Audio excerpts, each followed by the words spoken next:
Bonjour, aujourd'hui nous allons passer à décortiquer ce livre ensemble. La première vidéo était donc présentée d'une manière globale et aujourd'hui nous allons présenter le premier épisode pour un petit peu aller vers le fond du livre, de ce livre qui est intitulé L'illusion de la créativité linguistique, constitué de 136 pages. Aujourd'hui le thème serait donc la néologie. En néologie, il y a des unités linguistiques, des syntagmes, des expressions qui disparaissent. Certains sont considérés effectivement des risques de tomber en désuétude, de devenir étranges et faire des maudits. D'autres encore savants perdurent plus dans le corpus linguistique, mais ils s'inscrivent dans la logique cyclique obéissant au principe du spatio-temporel.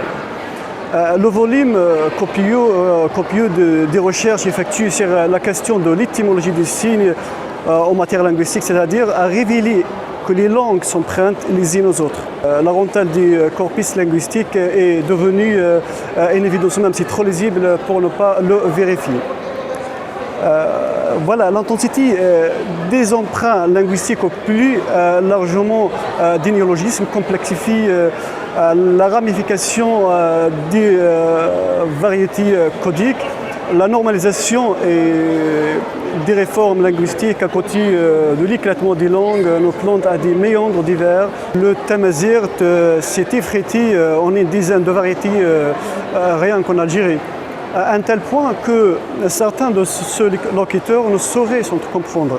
Il en est de même pour les langues romaines, germaniques, slaves. Si un Algérien, locuteur du Chaoui, était à même de communiquer avec certains locuteurs mozabites, l'échange marquerait des signes de faiblesse et les déficiences d'ordre linguistique se feraient remarquer. Cela dit, celui-ci éprouvera tant de difficultés à communiquer dans des situations analogues en raison des variantes qui déroutent. Et il rencontrera encore plus de difficultés avec les locuteurs touareg, d'autant moins que les contacts se font rares dans tout ce continuum dialectal. Voilà donc l'étude des néologismes en leur particularité d'avatar de créativité soulève l'ubiquité du corpus langagier et son ambivalence. En traitant la néologie, il serait approprié d'évoquer les matrices lexicogéniques ou les stratégies de création et formation des mots affichent un ton très élevé. Ainsi, le temps de présence des néologismes atteint dans toutes les langues tutoie les sommets. Et pour cause, des statistiques font état d'emprunts qui semblent assez exceptionnels et qui laissent pantois. Et dire que les langues se valent en termes d'exprimabilité, il n'en est pas question. Sinon, pourquoi le phénomène de néologie, un procédé d'adaptabilité et de rattrapage qui a lieu continuellement afin de résorber l'écart entre des codes en compétition? Certaines langues sont plus exhaustives, plus expressives, plus claires, plus logiques, car plus mûres et plus adaptables en fluctuation langagière, en variation linguistique et en morphologie lexicale.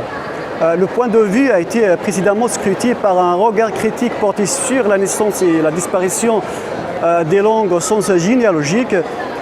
Il y a des langues qui naissent, d'autres qui disparaissent. Elles ont beau être expressives, complexes, idéales, comme système de communication. Au bout, elles cèdent l'espace pour appartenir au passé, délaissées et oubliées.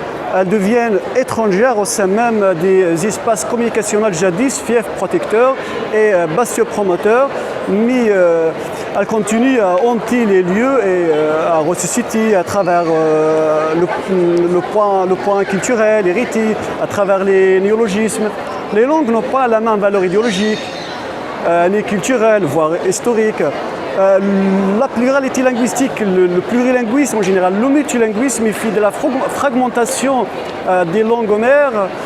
À l'origine, a suscité moult postulats dans des études philosophiques très poussées, où il y a des mises à jour continuelles.